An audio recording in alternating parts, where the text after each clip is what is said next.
Hello, everyone, and welcome back to another episode of Barn Table Talks. I'm your host, Benji Bonahay, here with my co-hosts, Travis Corman and Andrew Fantzler. Another special thanks to Experience Ag and Land Pros for sponsoring and keeping this going. Our guest today is Shawwn Storms. Shawwn, how are you doing? Doing great, thank you. We're happy to have you on here, and before we kind of jump into things, we always started off with a little icebreaker question of the day. So the question I'm going to ask you today is, if you could instantly master any skill, what would it be? Master any skill. I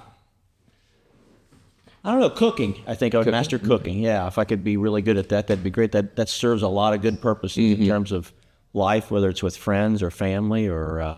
It's a fun skill to share, So it's a fun skill to share, and then I've taken up an interest in using the green egg and some things over the past few years, and so I think from a fun perspective, if I could master a skill, that would be something that I would do. I like that. It's good to talk about with... It's crazy how many people you can talk about the green egg.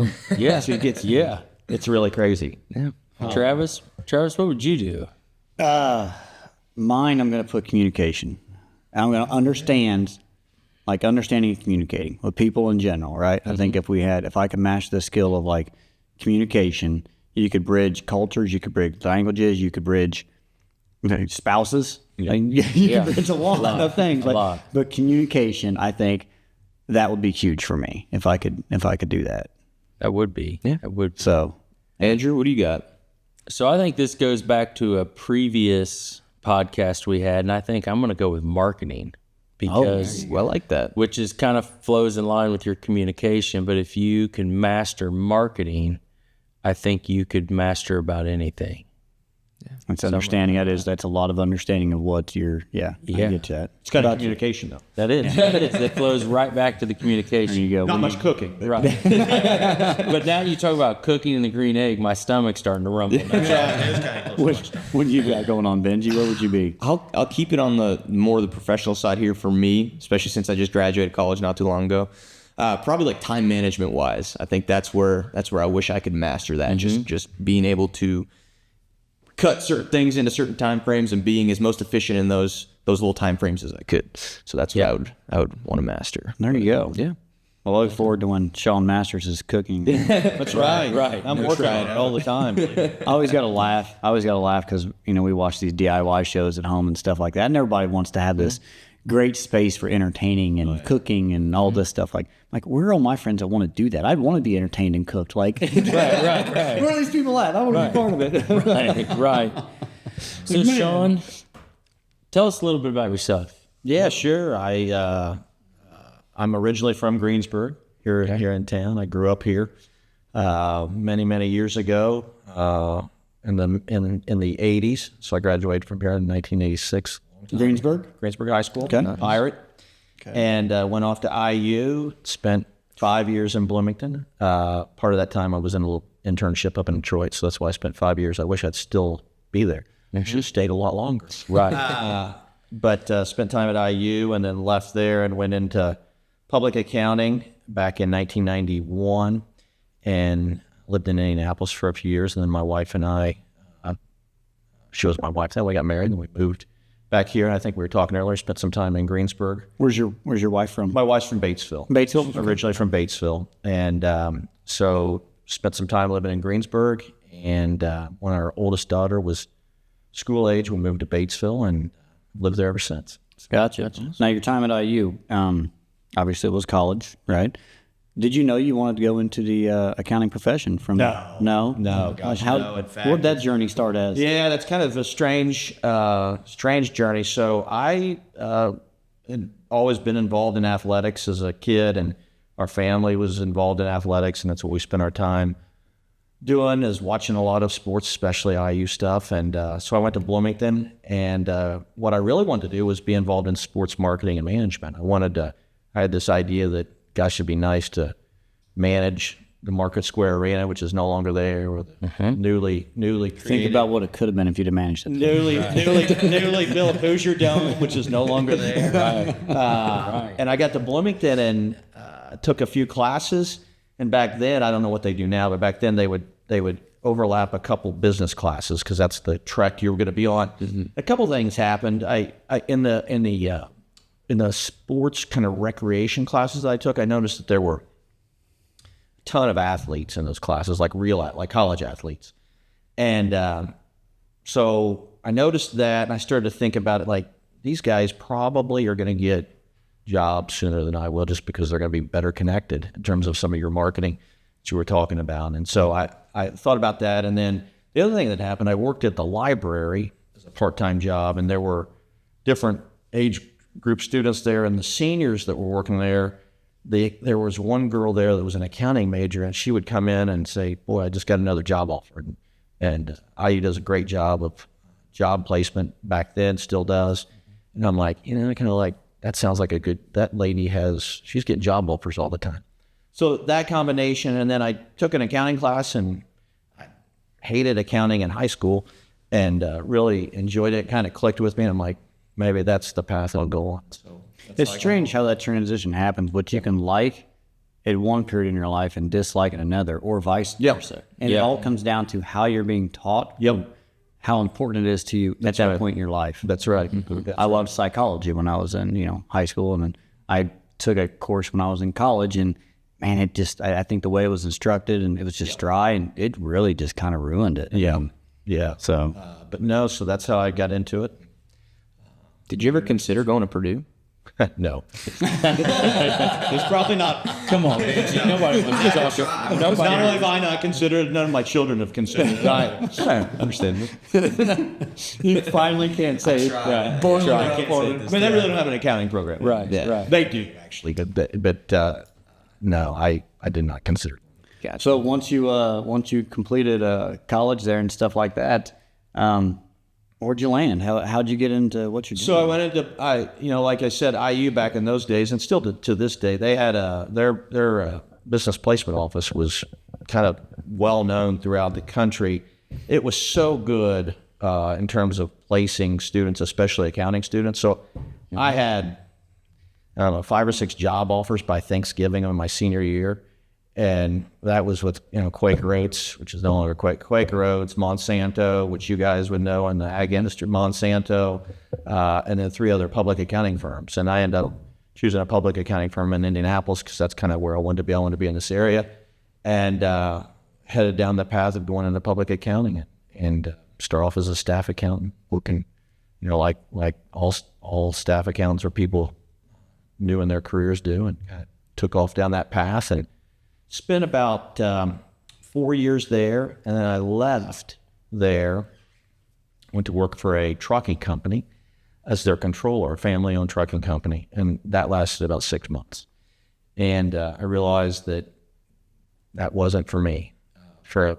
Loved working with family-owned businesses, didn't like working in family-owned businesses. And so I made the choice to leave after about 6 months, and went to work for Hillenbrand Industries in Batesville. And spent 6 years there from 95 to 01 and worked in their internal audit department, which was great, and spent 3 years in their corporate planning and business mergers and acquisitions group, and then left, and then went back into public accounting in 01. So Gotcha. So then through this transition,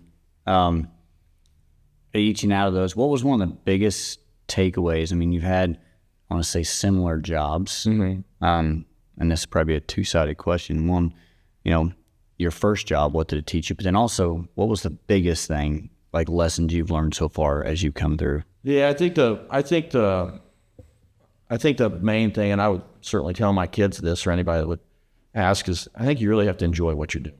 At some point, you spend a lot of time working with people, a lot more time than really with your family in a lot of ways, right? Because when you're home, you're sleeping and Activities, but you spend a lot of time on the work. And if you really need to enjoy, one, the people you work with, and two, the work you're doing. And if you don't, then it's going to be a real detriment to your ability to be successful no matter what you do. So I think for me, as I've kind of moved in and out, the 6-month stint was something I thought I would like. I got there and quickly realized this isn't for me. So it was a point in my life when I could say time out. A lot of times I think people don't say time out and readjust, and sometimes they can't. But I was fortunate enough to be able to do that. But I think you got to really enjoy what you're doing. So fast forward to today. what is your day-to-day job today? Depends. I mean, I think that's one of the things that's exciting about what I do. And I think for a lot of us that, people as a CPA, I think sometimes people forget that we are business owners as well.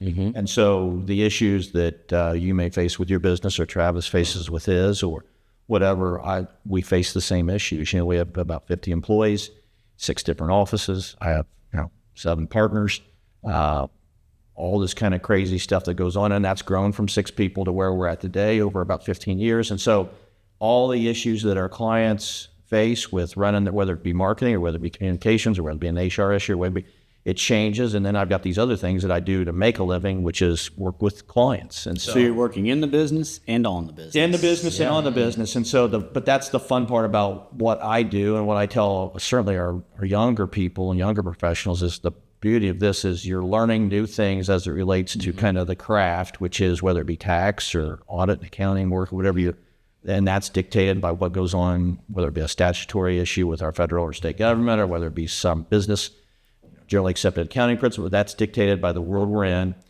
We have to work on that. Our clients face those issues. And then, by the way, we have these people that work with us that they have all these other human issues, that psychological and communication issues that we deal with. So every day, and the worst days for me are the days where my calendar, like yesterday was this day, where I purposely have a calendar that's open so that I can get a lot of stuff done. Those are the worst days because those are the days when nothing. You feel like you get nothing done. I said yesterday to one of the people that I work with, it was 11 o'clock, and I said, the things that I wanted to work on today, I haven't started any of them yet. Right. Because you've been, and the other thing is our world is a world where there's no such thing as much as we want it as an 8 to 5 job because everybody works at a different schedule. So, Travis's schedule may be such that he's doing his thing and tonight he thinks of something. And by the way, he's going to email you or me.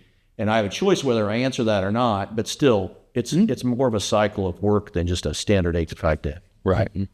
So what all services do you provide then currently? So we're pretty traditional from the accounting world. We do a lot of corporate and individual tax return work. We do our preference would be corporations, partnerships with their members and their shareholders. That's really our niche. As far as like I'm a normal 1040 individual client. We do those, but that's not really where we're at. Those are kind of one-time clients. And quite honestly, the tax world today for most people is less complex because of where the standard deductions went over the past year. There's some stuff in the news about the mortgage interest deduction may go away with some of the new stuff the new administration is going to propose. And the fact of the matter is that doesn't really impact most people anyway right now because a lot of people take the standard deductions, so they don't get it.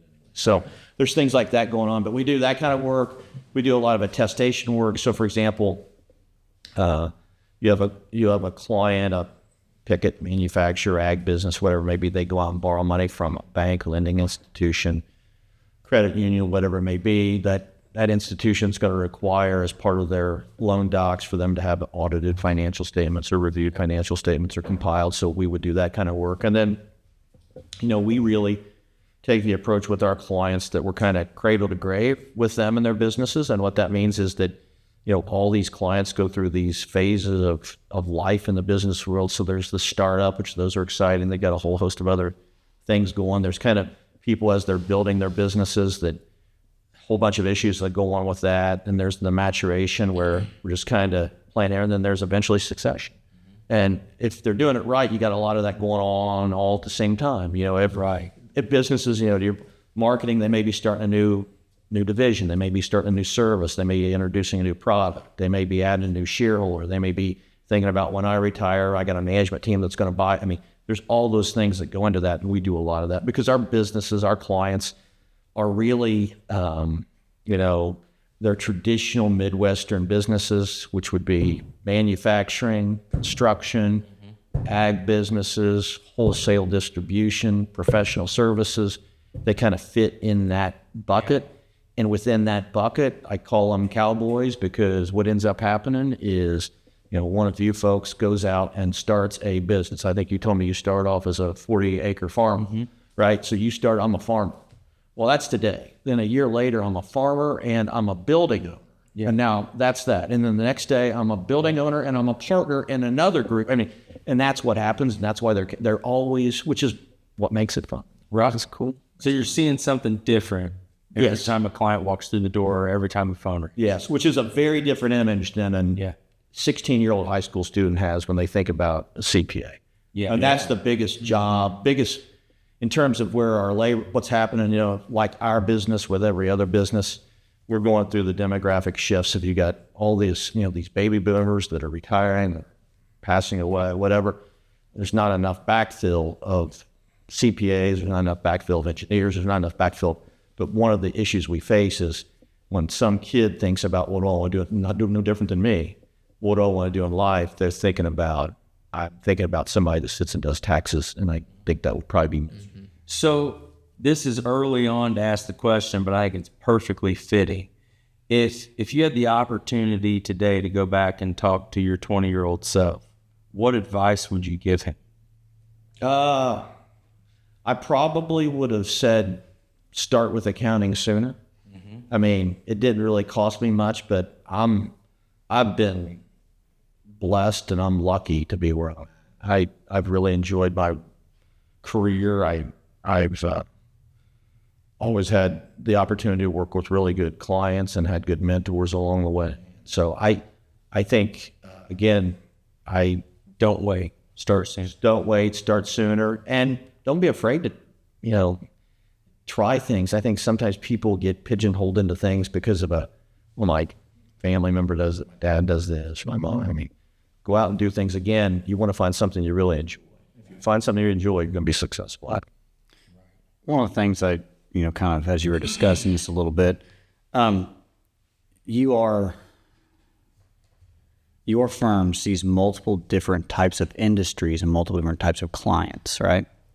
Are there differences or are things, how different can it be between industries? I'm in the ag industry, you work with us, and is there a large difference between what I may do compared to maybe one of your clients that has a grocery store or something like that? And how does that affect what you do or the preparation or even the final product coming out the door? Yeah. Your door being, what I'm saying? Like, is that a fair? Yeah, I think It's hard for me to wrap that in. I think sometimes, here what we see more that's kind of like, if we take a business, most businesses are in business to make money for a variety of reasons. They're in business to make money. With us, especially in the Midwest or in Indiana, generally the things that impacts our clients the most is whether they're a seasonal business or not. And so, for example, if you're a manufacturer and you're producing a part for the auto industry, well, that's going to be somewhat dictated by what's going on nationally or globally with the auto industry. A few years ago, we had this chip issue. Well, that was affecting our manufacturing clients because they got a bunch of trucks sitting down at the, so they're slowing that's impacting there. Normally, that's not the case because those things are based on big launch plans and production plans for many, many years at a time. So it's a matter of just hitting goals. In your business or in our construction clients, a lot of times that's impacted by weather. So, for example, I've got a client, landscapers, landscaping businesses. Right now, the past couple of years, they would be gearing up to get ready to go because we've had warmer winters. This is the first year in a long time we've had this weather. Yeah. Now the idea is, well, how soon can we start? How long is this going to last? So their numbers are impacted by what, and by the way, certain businesses reach a point where I'm going to punt it to the next year. It's not like I'm going to build a house and we can't get started. We're eventually going to get started. We'll eventually get it in. That's different than, by the way, I'm going to buy this. I'm going to have my landscaping project done, and I need to have it done this spring because we're having a graduation party. Okay, you can't get it in because of the weather. Then they may say, well, time out, just do it next year. We don't need it done this summer. So was that something you had to learn over time? Did you have to develop the understand, or is that something they teach Well, you start to understand it because it impacts the psychological, how our clients think. I mean, if you're a person that has, you're a seasonal business, first of all, you got the stress of the business and all the things that go along with running a business confined to a certain period of time. And that is impacted, and if that's impacted by weather or other other things that they can't control, then it creates additional amount of stress. So the worst thing that I can do is, if I've got somebody involved in landscaping, I'm probably not gonna have a good chance to meet with them come April or late March because they don't want to meet with me. Now, November, fine. December, fine. But there's certain times of the year, and I think that's what you learn over time is how you can manage certain people and when you shouldn't and why. Yep. So, Gotcha. It's interesting. What is one of the hardest parts about what you do? I think one of the hardest parts of what we do is just on the succession side of things, because succession, first of all, nobody likes to talk about their own mortality. So you get a business owner that's hopefully been very successful, hopefully built an organization, and all of them, you'll be running into all kinds of personalities with that.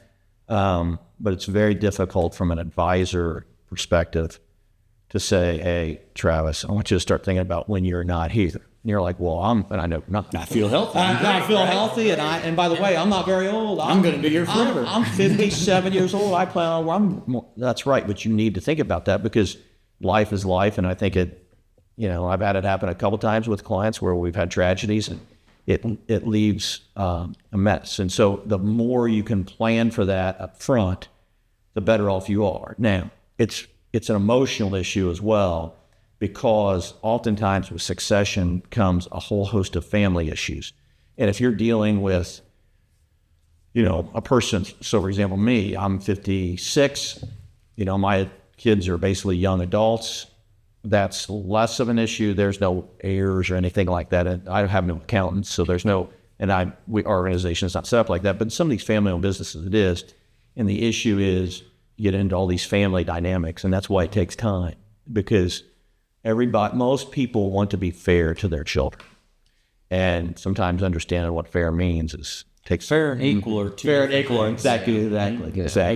So then, that's tough to communicate, tough to work.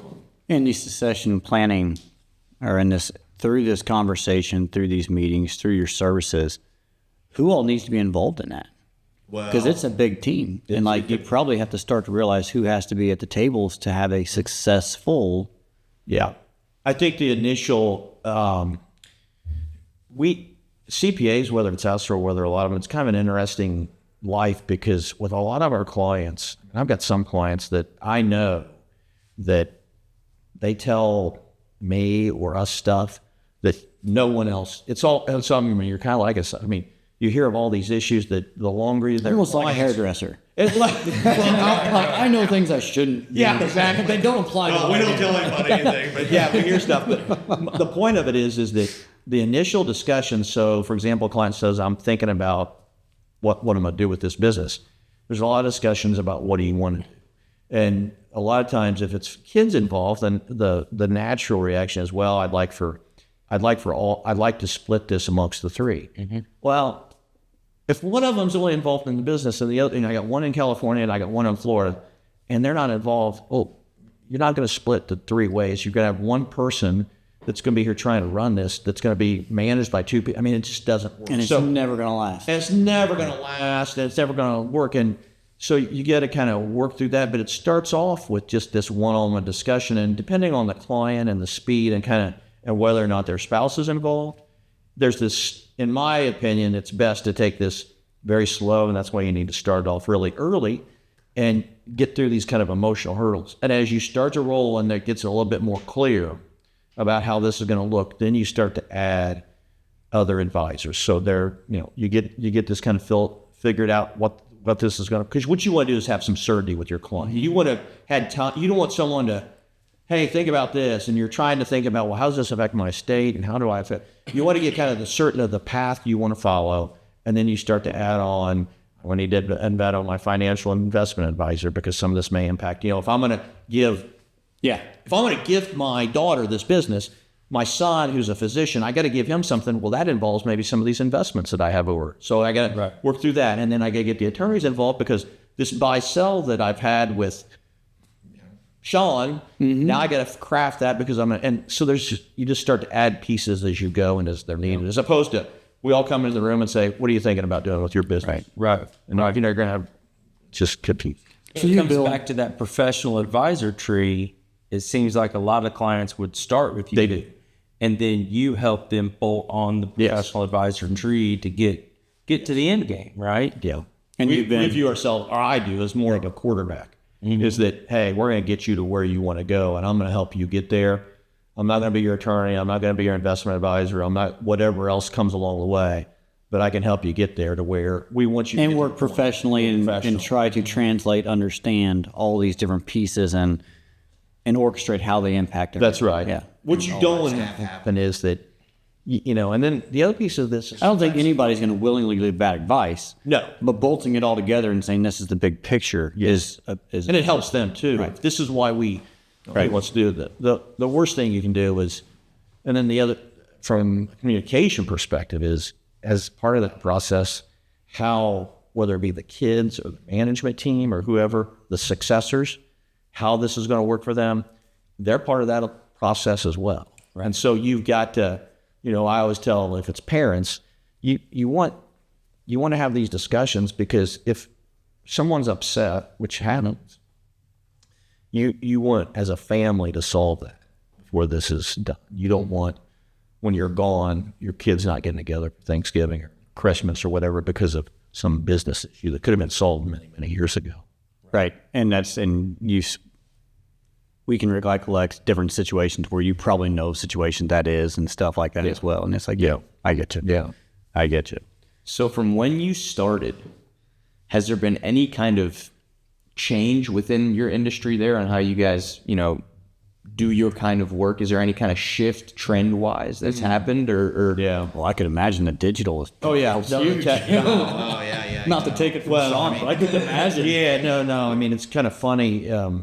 The first thing that's changed that's just, it's laughable, is that, when I started in 1991, Quill ink pens. quilling. No one had phones. I'm messing with you. No one had phones. No one had a cell phone.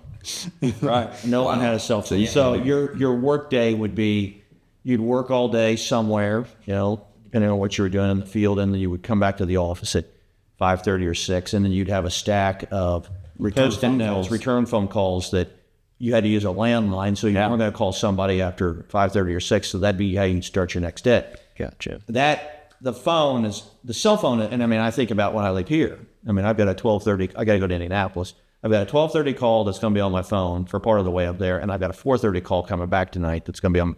Years ago, that would have never happened. So it's changed the efficiency and productivity and everything else. That, and then just technology in general. The days of, we've done a really good, and a lot of firms have, but the work-life balance, that how it used to be compared to the way it is today, is so much different. Our people, we can work from anywhere in the world. Anywhere you can get a connection, an internet connection, you can work. And pretty much you can work on client stuff. You don't have to, I walk into a portfolio, but most of the time these younger people are walking with that. They're walking in with a smaller, like what you've got over there. And so nothing, so it's really revolutionary. It's been amazing. And I think from the ability to attract people down the road, if it weren't for that, we'd be in worse shape than we're in. Yeah. And you probably have a lot of clients that, email you files, or you can go out in their cloud and get this stuff to where they don't even have to bring their numbers with them. It's all that you can get it, and you can have a review before they even show up. Yeah. In fact, we don't, it's the days of getting the thumb drives, things like that are going away. And some of the software, into it's really QuickBooks, which is a well-known software. They're moving away from legacy-based server systems. It's all going to be cloud, but QuickBooks Online at that point it's going to be just what you're saying. So where do you, looking 5 to 10 years ahead, where do you see some major changes in the accounting world? I think one thing, which it may not take 5 years at the pace we're moving since earlier this week, but I think you're going to see the individual tax return, because of the way technology is working. The idea that I'm going to go to somewhere and get if I'm, my daughter works for the state, she's going to get a W-2, and that's about it. The idea that she's going to have to go somewhere to get her tax return done, I think for a certain swath of people, a large swath, probably, those days will be gone. We'll talk about someday down the road where, remember when Dad used to go to XYZ to get his tax return done? For the simple reason that AI is going to help with that.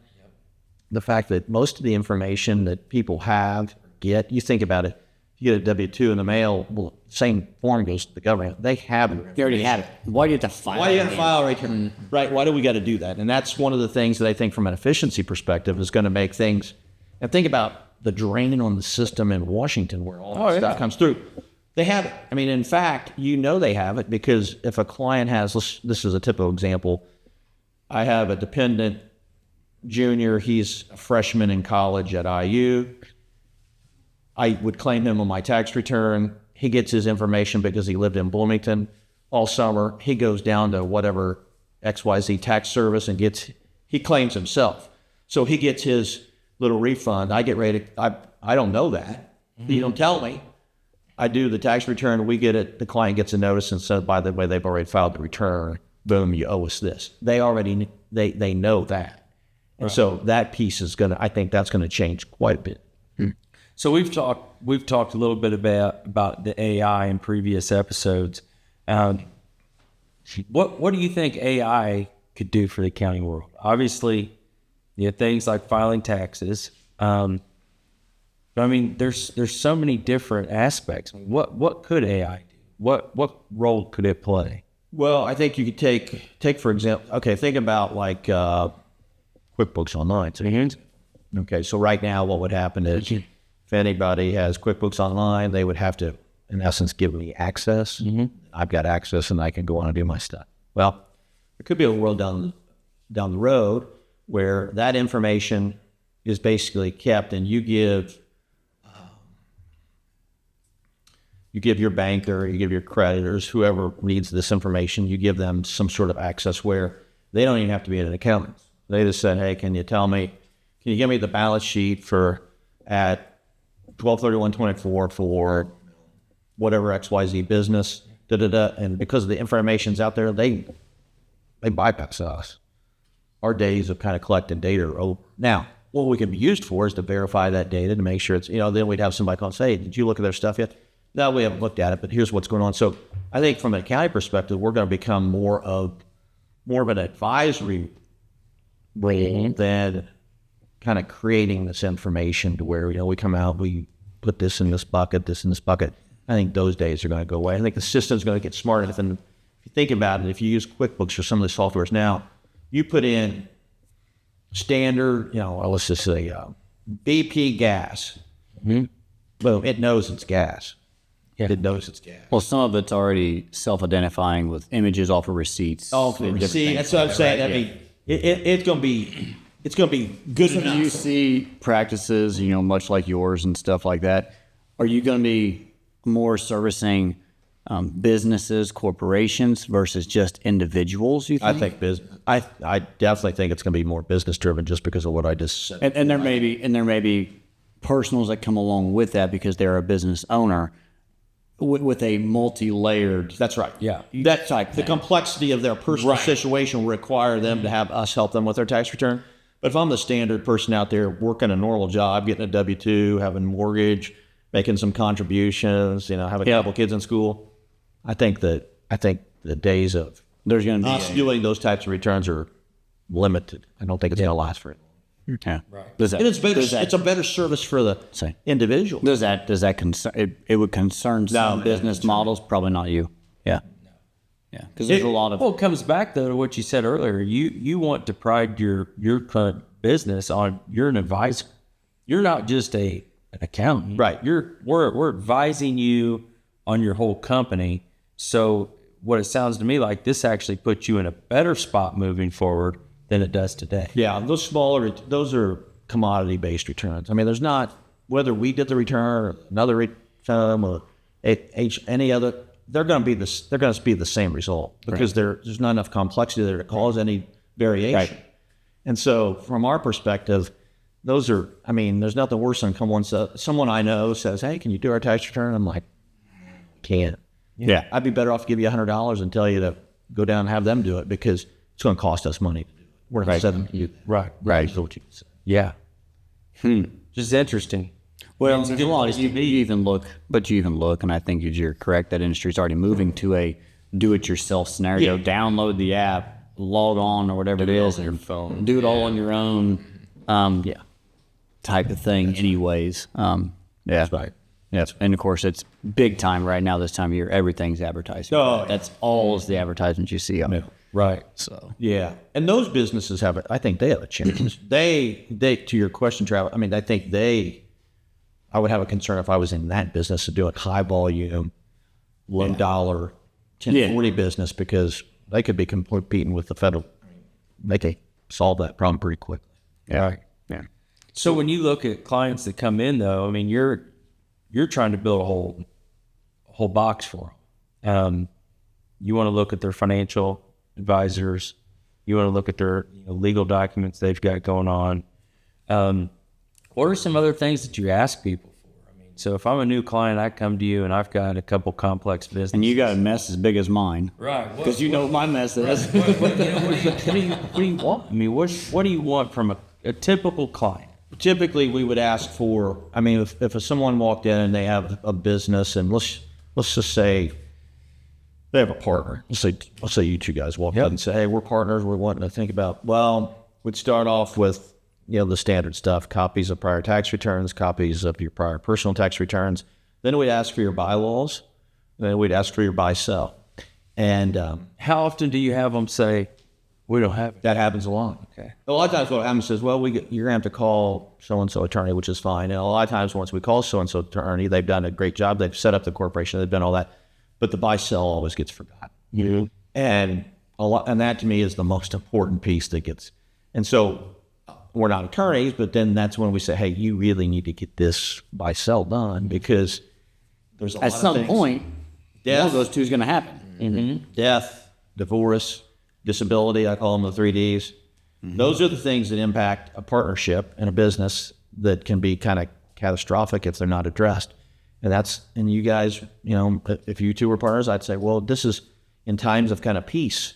This is when you want to make rational, logical decisions about how Unemotional decisions. Yeah, unemotional decisions, not when something bad happens or there's an event we have to work around. Right.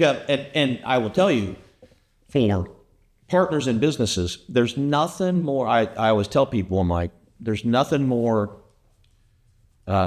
lucrative for accountants and attorneys than clients that don't have buy sells, because at some point down the road, there's either going to be one of those events or a big fight, and the people that benefit the most from those are your professionals, because you're going to get your professionals, and then we're going to argue and fight. And I'm always like, just And slow it down. no matter what, the professionals are going to, through the process, they're going to get a piece no matter what. We have to. Yeah, have to. Absolutely have to. Because it's going to take as much as their time as it's going to take our Even time. more. Even more. Yeah. And if it's emotional, then it's emotional, and some stuff, people become irrational because, well, I can't believe he wants to take that cup with him. That was the first cup fighter. Right. Cost you $1,000 of top professional time to argue over that cup. Right. That's why the buy sell is better. You identify those things are important and how we're going to do this. Kids, that's another one. You guys are partners, and all of a sudden your son is in the business, or spouses, which can be, but you want to bring him into the business. And there's nothing in the buy sell that prevents you from doing that. You want to talk about those early on, because he may say, hey, I got a real problem with that. I don't want any, because of, figure that out now, how that's going to work. Yeah. Yeah. I'm doing business with you, no strings attached. That's right. Right. Unfortunately, everybody's got strings attached. Or, you don't have it. He passed away now. You're dealing with his wife. Yep. He's probably one. Right. But that wasn't what he planned on. Right. She's sitting at the table making decisions because she owns those. Right. So, And then it's a problem. then it could be a problem. And then you think about kids that maybe weren't even around when the business was developed and grind was happening, and now they've just seen the fruits of it. They think they just want to jump in and collect checks. So That happens quite often, I imagine. it's wild. I can imagine. Yeah. So in that whole process, I guess, not even just that process specifically, but your job itself, what's your favorite part? Why do you love what you do? because of what we've been talking about. Just all it's that, like a everything. puzzle. It's like solving a problem that sometimes can take long periods of time. Gotcha. And then you get to see the end result. I mean, I've got 2 clients right now that are going through sales processes. I absolutely love that. And people would say, well, kind of like, are you worried about that? You're going to lose a client. No, I'm not worried about it. I'm really happy about it. I'm happy for them, especially some of these I've been with for many, many years. I know I know how hard they've worked, and I know the sacrifices, and I know what they've done and the good they've done for their customers. And so I've watched this. And so to see them be able to get to a point where they have a liquidity event that allows them to go on and move on, I love that. So being I a think piece that's- throughout that whole process. I think just watching them be successful. I mean, I think to me, that's what's exciting about it is they start off with something, and like I said, those different processes, and at some point they get what they want, whether that be succession or whether they sell. Yeah, I think one thing that's to be said too is as a business owner, of course, you take a lot more personal interest in what's going on. But even as you start to progress and a job turns into a career or something like that, you have friends, you don't have clients. That's right.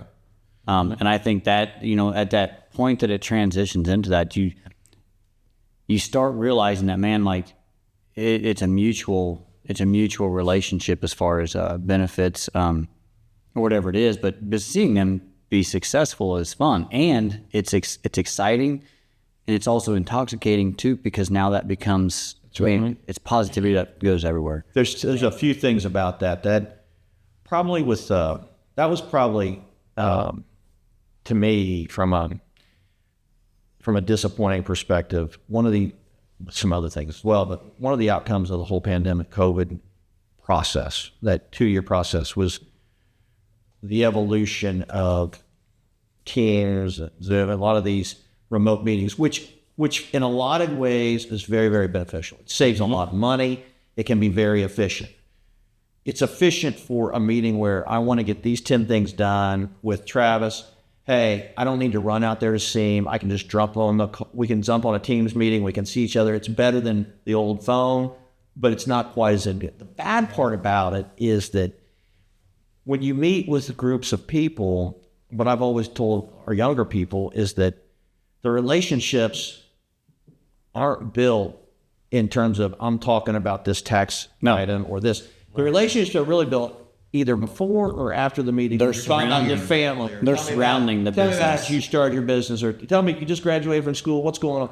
That's where you start to build those relationships. And over many, many years, that's how you become friends. And I always tell them, life is life. I don't care what business you're in. We all make mistakes.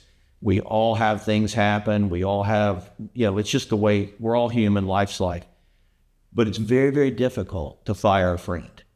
Yep. It's very difficult to fire a friend, and that's when the relationships matter. And so you want to be, you don't want to be fake. You want to be, if you don't want to be a friend with a person, then, we all have people who work with it.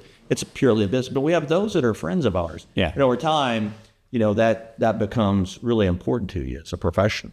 So at least to me. Yeah. No, absolutely. I want to be friends with my clients. I don't need to go out and drink beer with them and have them over for dinner or cook stuff for them on my green egg, but I at least want to be friends with them. Correct. And you truly, after you work with them for so many years, you truly care about them. Yeah, you do. And they, like you said, you get excited when you see their successes and when things like that happen. Yeah. I think that comes as you mature, as you mature, and start maybe. I don't know when that happens. Maturity happens for different people in different places and stuff like that. But I think that is something that as you start looking at things besides how can I be successful, it turns into being, oh man, that's exciting. Look at that. That's pretty cool. Yeah. Type stuff. It is. But I think that for me, that's what I enjoy the most. Now, what's your wife do? My wife is great. Diana is an accountant as well. Okay. So she's the smart accountant of the family. So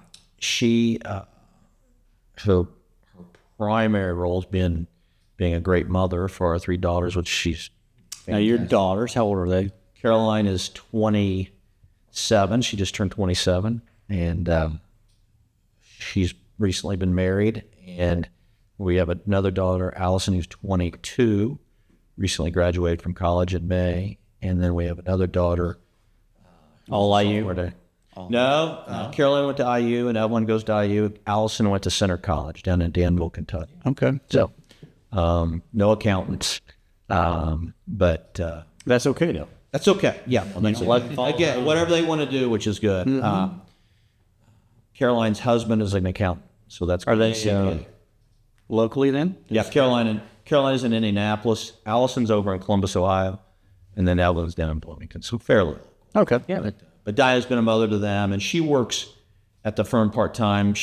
We have a niche part of our firm where we do the accounting work, the in-house accounting work for about 25 parishes, Catholic parishes within the Archdiocese of Indianapolis. Cool.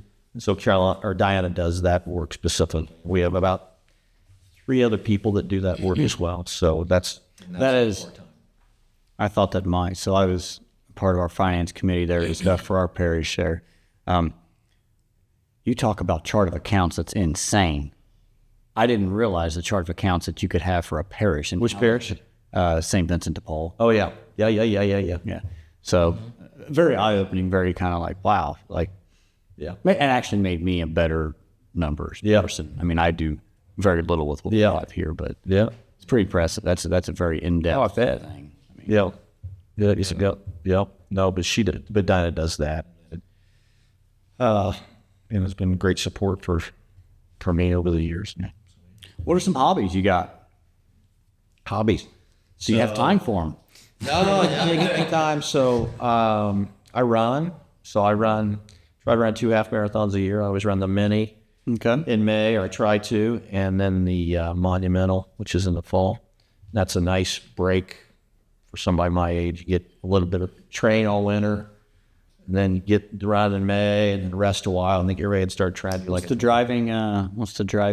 motivation behind just wanting to stay healthy? Yeah, no. I ran cross country and track in high school, and then left and didn't do anything for about 30 years. Mm-hmm. And as you have children, and we had kids in lots of activities and things, you start to put on weight. And one year I was grilling out, and I had a window at the back of our paddock, and I looked at myself in the window, and remember there was one of those clown mirrors you see at the carnivals, where it changes the body. I'm like, God, I can't be that big. And went inside, I'm like, yeah, I am that big. And so that, and from a health perspective, it just wasn't healthy. So, and I had ran, and then I had a friend in Terre Haute that said, do you want to run the mini with me? And it's kind of crazy as that sounded. I'm like, yeah, I'll try it. And I did. I was really slow.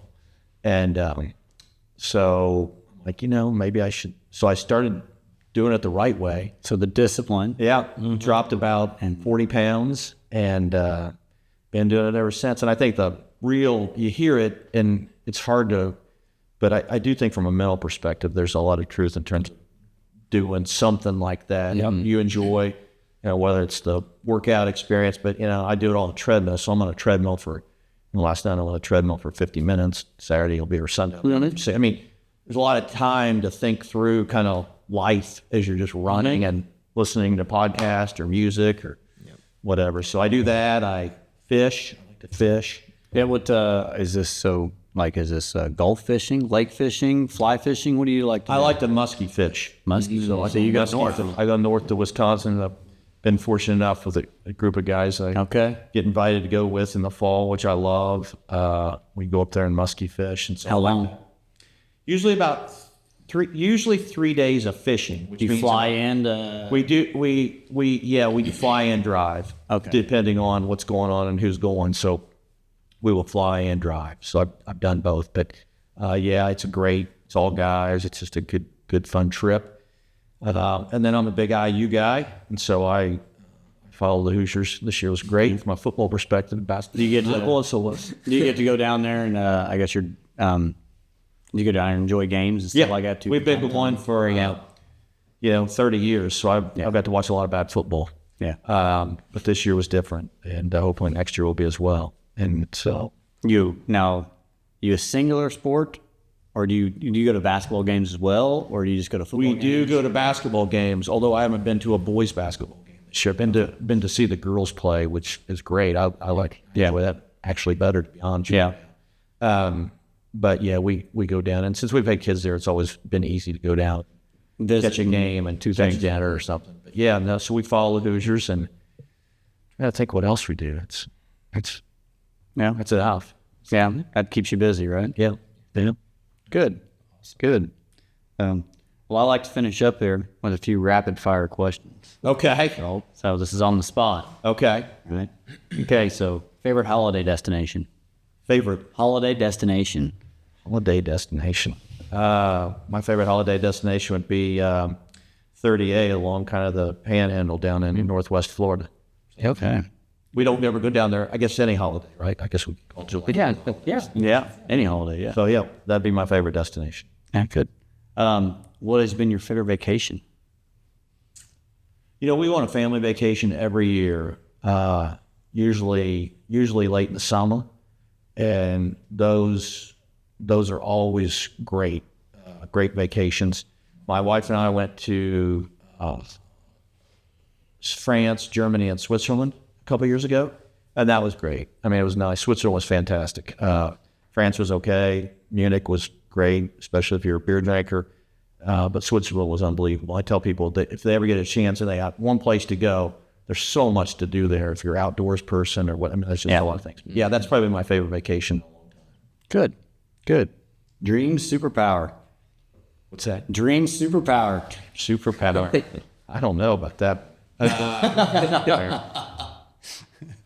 I guess if I could fly, get places quicker, that'd be easy, huh? That's what the last. If I could fly, that's the last. I've had some interesting ones for this. If I can fly, Yes. Window seat or aisle seat? aisle seat. If you could fly, you didn't have those, right? Aisle seat. I don't like to be kind of trapped into a window seat. So I'm agreed. it's good. Okay. Yeah. Well, hey, thank you for coming on. Yeah, no pressure. It's been fun. Been fun. Good combo, and I appreciate you coming on. So, well, thank you guys for watching. Thanks again to Experience Ag and Land Pros for sponsoring us, keeping this going. And be sure to like, comment, subscribe, share. We're on YouTube, Spotify, and Apple Podcasts. So hopefully see you guys on the next episode.